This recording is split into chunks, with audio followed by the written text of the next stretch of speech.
Okay, this is called the U.S. drug abuse epidemic is killing 300 Americans a day. Al Jazeera English. This was just posted 4 weeks ago. And I have a question. Can America's drug abuse epidemic, which kills more than 100,000 people each year, be traced 100,000 people. to one family of billionaires? Let's get to the bottom line. By the time this show ends, 5 Americans will have died from a drug overdose. By the end of this day and every day, the number is going to be about 300. It's one of the country's top killers. More than guns, more than car accidents, and more than suicides. More than guns, more than car accidents, more than suicides. You hear that, guys? This is all about money. What are they doing? Making you wear your seatbelt. How many fucking tickets can you get? Right? But yet they'll push these drugs through the medical industry and kill people every single day. And it's everywhere, from posh suburbs to farm country. For decades, survivors of addiction and relatives of victims have been trying to hold one company to account, Pharma. That company, privately owned by a billionaire family, the Sacklers, has been in the painkiller business for decades. But when they released a powerful drug in the 1990s, OxyContin, drug abuse skyrocketed, along with produced profits. For years, government prosecutors tried to sue the Sacklers to pay for the damage to communities and states across the country. Just recently, a settlement was just reached where the family will pay $6 billion in return for immunity from any future opioid lawsuit. Look, each one of these, that's somebody's kid, guys. Each one of them. But they don't matter. They don't matter, right? We need opioid drugs, right? Why do we even need opioid drugs, guys? Think about that. But will it help? Whereas America... And they paid $6 billion so that way they cannot get sued ever again and just keep on pushing this stuff out and killing people. They made an agreement with the government. The government said, oh, we'll pay us $6 billion and you guys can just keep on doing whatever you want to do and you don't have to worry about us anymore.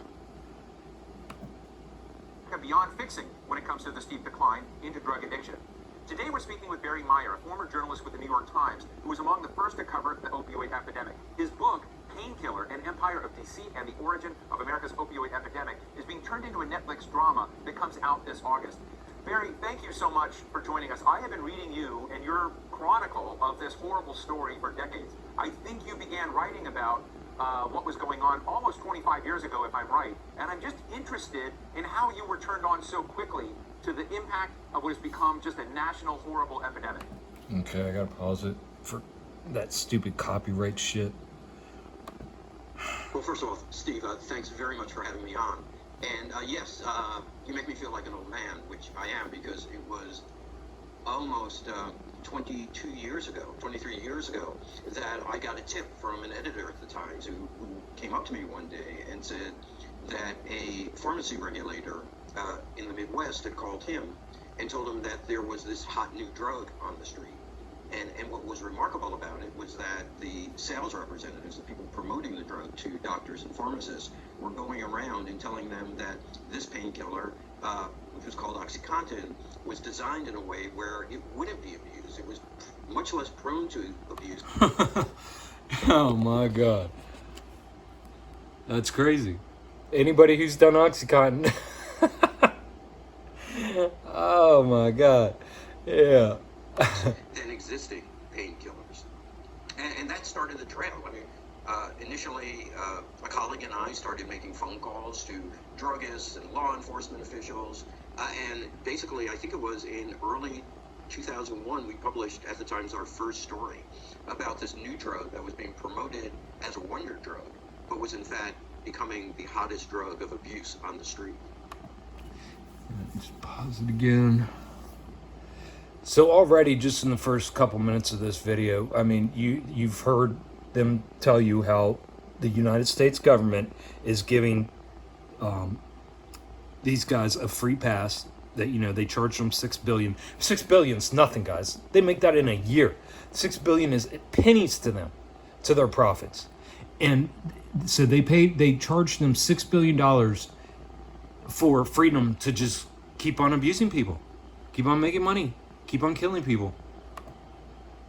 And from there, it just became a trail that I followed and followed and followed. I'm wondering what went wrong. What was the government fail in this? As we're all talking about the Sacklers getting immunity for $6 billion, and by the way, folks, they're going to remain very rich still. What did the government allow to happen? Well, Steve, this is sort of an example where there's not one simple answer. Because it was a failure on so many different levels. And I'm just going to stop it there. That's enough of this video. I'm not, I think we all know that, these drug companies are fleecing America and fleecing the population while working hand in hand with government, the psychiatry industry, the medical industry. It's all rotten to the core, guys. It's all about money. It's all about profit. It's not about your health. It's all about keeping you on the consumption cycle, making sure you keep going in and getting your pills. So I'm just going to stop that there. If you guys want to finish watching that that documentary or that interview, it's Al Jazeera English, the U.S. drug abuse epidemic is killing 300 Americans a day. I just did want to touch on that real quick.